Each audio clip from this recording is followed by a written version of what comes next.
Well, hello everybody and welcome back to the channel. Friends, great news. It's time for Saturday Morning React-Toons, this time featuring Mobile Suit Gundam Episode 6, Garma Strikes. At the end of the last episode, we had a little twirling of the hair, a little bit of hint about who Garma might be, and I can't wait to see exactly if we're getting another named adversary or named antagonist. I can't wait. So wait no longer, we shall, my friends. If you could do me a quick favor and hit that like button, smash that subscribe, ring that bell for notifications. It greatly helps out a small channel and it allows me to alert you next time it's time for one of our Saturday morning React-Toons or some Mobile Suit Gundam. And of course, if there's anything that we do that you would like early or in its full-length format, the link to our Patreon is in the description. If you're not a fan of Patreon, consider YouTube memberships. You'll get all of our episodes at least a day early. But my dear friends, all that is then and this is now, and what is now? Now is Saturday Morning React-Toons featuring Mobile Suit Gundam Episode 6, Garma Strikes. Prepare to engage maximum warp reaction. And away we go!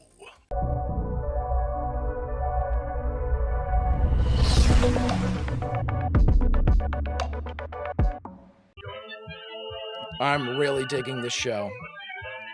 I told a couple of my older buddies who watched Robotech back in the day that I'm watching Mobile Suit Gundam now, and they hadn't seen it. And I said, I'm telling you what, not that there's a ton of similarities between like Macross really and Gundam.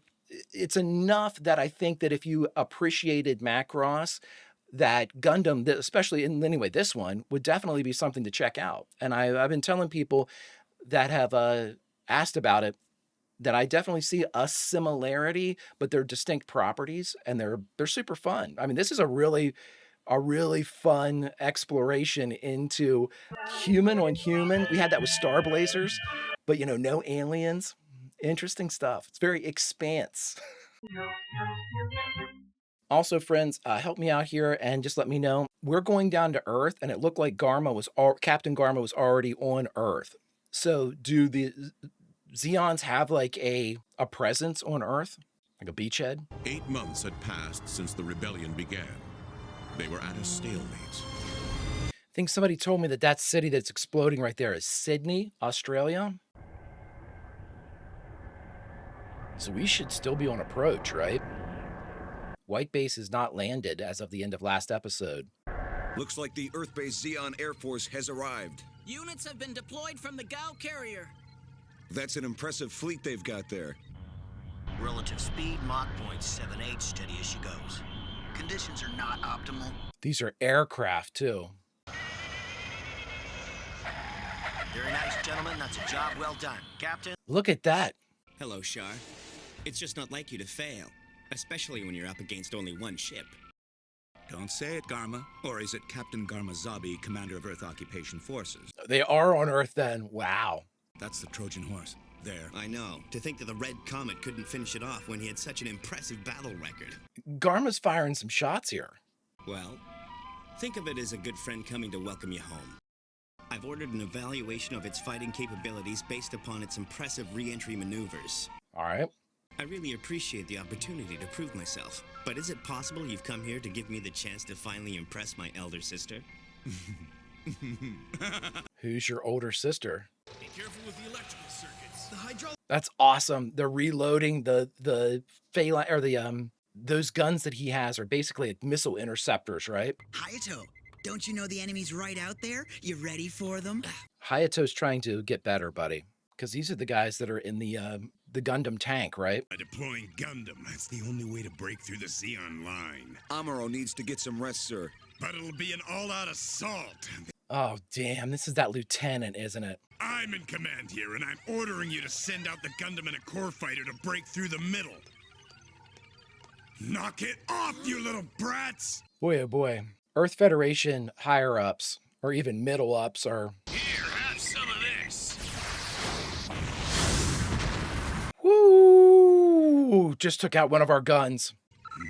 Mr. Bright, I'm ready to go. Amuro! Sayla already explained the whole situation to me. Let Gundam take care of it, Bright. Let me remind you that Gundam wasn't built for air battle, Lieutenant. And he's a kid. What is this guy's... How about we use the gun tank on them? Then we'd be less dependent on Amuro. Hayato. Hayato's been practicing. They worked well together. Leave 2 core fighters for cover so Guntank has some backup. We have 2 core fighters. When the Gevil Squadron gets in the lead, we'll initiate the attack. Gevil, go! Gevil Squadron launch. Awesome. Why is the enemy attack so restrained for such a large air force? I believe it's because the enemy wants to take White Base completely intact. That sounds right. Yeah. Oh, okay. Transferred. We have tops of Gundams that look like they... yeah, okay. I didn't realize they were assembled. Here I go. Oh! Amuro's in a gun tank. When we launch from White Base, let's move away from the ship and mess up their offensive line. I don't know if I agree. They're after White Base, so we can't be too far away or there'll be no cover. Amuro, the gun tank can break up the enemy's offensive line, which will make it easier for White Base to defend itself. You just worry about shooting as... Yeah, we've studied enough to do this. Let's not start making new tactics. That's awesome. So the Gundam does have a bit of a weakness, is that it's not that great in the Atmo. It doesn't look like they're using Zaku's either. What's that? Another group. What's happening? Lieutenant Reed, enemy ground units. What? You didn't think about that, Lieutenant? We need another tank out here. Retreat! Fall back! Turn around now! Dude. Forward guns! Change your target! Fire at Magella attack! I already gave you a direct order to retreat. Let's just say we have a little bit more experience than you operating White Base. Why, that's insubordination. I'm gonna get you To break through the court-martialed. enemy's offensive line, didn't you, Lieutenant? That was your initial order. Handle it. I just have to pull this thing, right? Right. Yeah, I mean, the normal operators are still wounded. She's the sister of the Red Comet. I expect her to be badass. We can't leave White Base sitting out in the open like this, so we'll just have to charge and bust open an escape route. What do we got? Amuro, it's Bright. I hate to say this, but the gun tank's movements are too limited to fight the Magella attack. You've got to go in with Gundam. Amuro, I really like Mr. Bright's idea. We've got to try it. All right, but I'll only agree to the plan if you let Kai or Sayla operate the gun tank and give us some cover. I think Sayla can handle it. Okay, you're gonna bring Sayla out into the field? She's already at another tank. And why not? Because Ryu is the core fighter pilot, right? Offensive line, but we'll have to move away from White Base. Boy, we're at the intermission. Hayato, we got to get away from White Base. That is his one tactic. Distance. We should get away. Draw the fire. Not if they're after White Base, dude. They're just going to ignore you. Or worse yet, engage you and make you think you're doing a good job while White Base is falling. Amuro's right. We've just received information from headquarters that the tank we saw is actually a new type of mobile suit. So that thing is a mobile suit?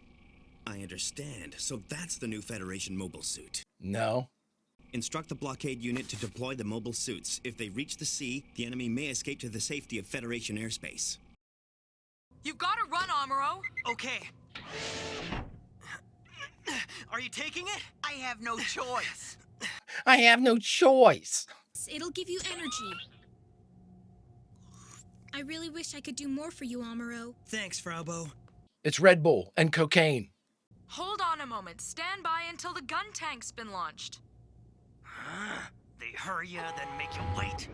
Well, they're probably already, yeah, they're already in the catapult, dude. Okay, so we do have Zaku's. They don't look any different as far as like in Atmo versus space. Something tells me these are going to be, I don't think the gun tanks have a tactical advantage on them. Admiral Dozel will take notice after this failed mission with the Trojan horse. He'll recognize that it was not my fault. I see. Is Garma suited up in a mobile suit? No, sir. He doesn't go out. So, he's not suited up. I figured he'd either perish in battle with the mobile suit, or I could step in and save his hide. Wow, there's a lot of politics. He was hoping he was going to go out and get killed. I'm right here. There are 3 Zaku's out there, so please be careful. What is Hayato doing? I look foolish if I ask what the plan is now. I wish Bright had explained the details. They're going to be all over you as soon as you launch, dude. I'm falling! Yeah, because you have to fly now. Yeah, we're going down hard.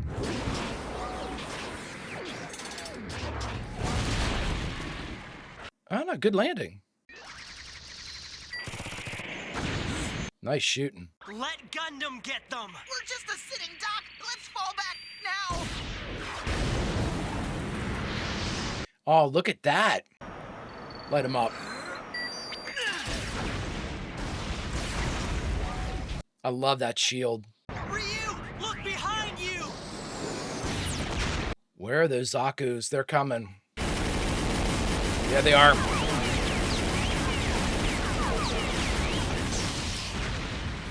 See ya. That Federation mobile suit is equipped with a beam rifle. It's much too powerful for us. You're not even scratching him. You're definitely drawing fire, dude. We need the gun tank. We need the core fighter. Yeah, come on, guys. He's taking all the heat. Damn. All right, well, this isn't good. This is real bad. Come on, kid. All right, let's do it! Oh, my God.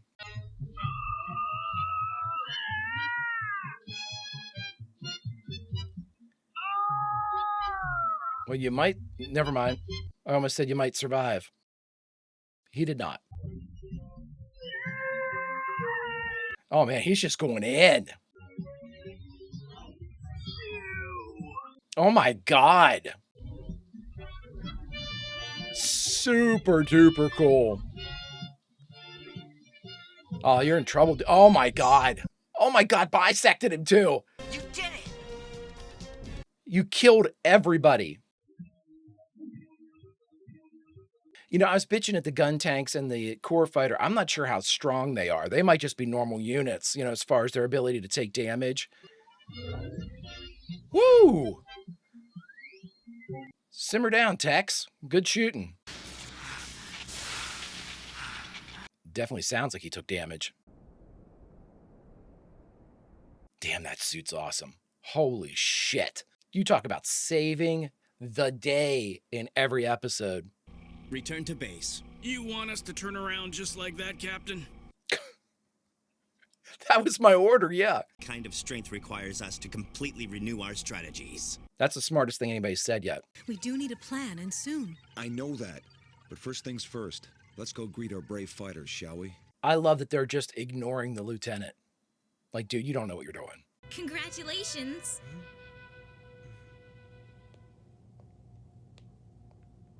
Amuro, you don't have to be a mad prick about this. Does that snotty little brat think the Gundam was the only one fighting out there? Don't talk like that, Kai. Okay, I know that that's Kai now. That was Hayato that said that to him. Celebrate, Amuro. Celebrate, Amuro. Just leave me alone, please. Are you hurt, dude? Is he tired or hurt? I'm concerned he's hurt. Really, I think what they're showing here is this is getting to him. Which, who wouldn't this be getting to? Especially a kid that young. Jesus. Char, That you, Garma? you didn't bother to tell me just how devastating that secret really is. I told you it's Xeon Cross material. Thinking about your next move? You should have known if the Red Comet couldn't do it. Thank you, Char. You're as good as 100 men. And you'll help me finally prove myself to my older sister, Cassilia. Cassilia. I know I have a good friend in you. Really? You were sort of hoping you were going to die, dude. At least it sounded that way. Yeah.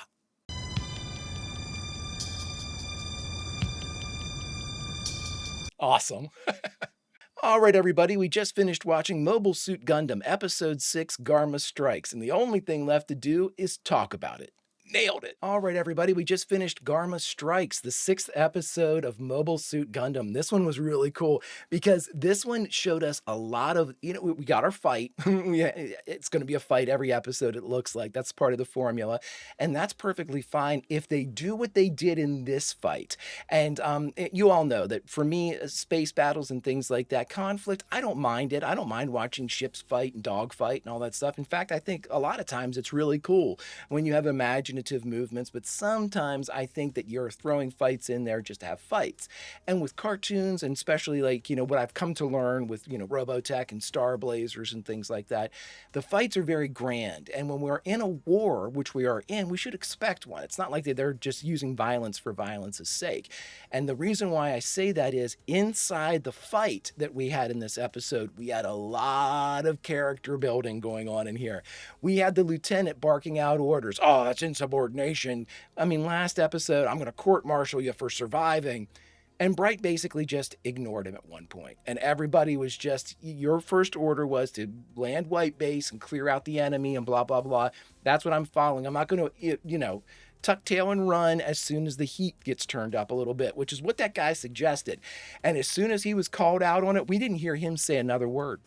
He didn't say nothing. He just basically, all right, Mr. Bright, I'll just sit here then with my sling. If you need me, I'm here. That's about it. But we got to see it again. What I'm really enjoying about this is Amuro has a very unique perspective in that Amuro is a genius. It certainly looks like he's a genius as far as like tech and his ability to, at the very least, absorb the information that is inherent in the operation of the Gundam. He is taken to this very quickly. Now, we've learned, too, that the Gundam has essentially a combat AI in it, where it's learning how to do these different fights. But we've also seen through all of this is, it's not like it's on rails. It doesn't go out there and know exactly what to do. Amuro has to pilot this thing. He has to dictate what... Now, again, if it dodges out of the way of something kind of reflexively, or when it's taking a shot, it takes a certain stance, those are all things that I'm sure are out there to augment Amuro's performance. The more success they have, the more Amuro's performance gets augmented. The more experience he has as a pilot, the more his actions inform the learning of the Gundam. It's a symbiotic relationship. It's not like, I sort of didn't like that when they first said, oh, what, it's a learning computer. It's a easy to, basically saying, oh, it's an easy mobile suit to control. I don't believe that at all. I believe that it's very difficult to control, at least on par with any other mobile suit. And the idea that it has an AI assist, I think that makes it better in the long run, but the more that a pilot and the AI are together, that's when the real benefit of that will come out. Because if you switch Amuro out for somebody new, the AI will basically say, okay, well, it's a brand new fighting style, it's a brand new this. It could rely on some of the elements that it learned with Amuro, but it's only going, in my opinion, it's only going to grow the more that those two kind of are in the fight together. And what I really liked about this is, in case you're forgetting that this kid, Amuro, is a kid, he's going through it. And we're seeing that, and that's an exceptional character beat to throw into a story like this. It's really easy for me to default to, oh, this is a cartoon, look at these mature themes. I always have to remember that these anime and this animation was made for an older audience, not necessarily kids. Kids can appreciate it, sure, but it's in the telling of Amuro's tale where we have what looks like the beginning of, whether it be PTSD, combat stress, fatigue, whatever it happened, the idea that I am taking people's lives, which he is, it's all coming, you can see it. It is absolutely starting to press and stress down on Amuro. He's withdrawing, he's not talking to anybody, he's getting very sharp, he's not sleeping, he's exhausted. And that's what we can expect if we are going to have, and this is my long-winded way of saying, in every episode we've had a fight. Yes, and normally when we have a fight, in other shows, you have that combat moment in, G.I. Joe versus Cobra. You have a combat moment and then it's forgotten. With Amuro, we're seeing the effects of having a fight every episode. It's wearing this kid down.